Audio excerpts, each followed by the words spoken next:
নমস্কার, আবৃত্তি করছি স্বরচিত কবিতা দিলীপ কুমার নস্কর।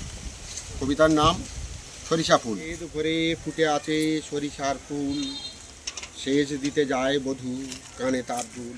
পূব দিকে রবি মামা ওঠে রাঙা হয়ে, বিন্দু বিন্দু শিশিরেতে দেয় পা ভিজিয়ে। বধূ তার কাজ করে আপনার মনে, ঝির ঝির বাতাসেতে কান পেতে শোনে।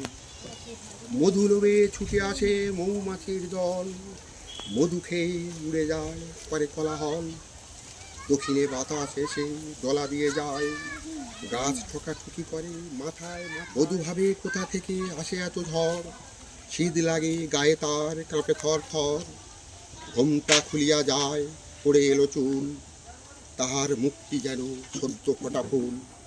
হলুদ সরিষা ফুল কতই সুন্দর, বধূটির মুখ যেন মনোমুগ্ধকর। সবুজ পাতায় ভরা ছোট ছোট ফুল, তার মাঝে খেলা করে প্রজাপতি দল।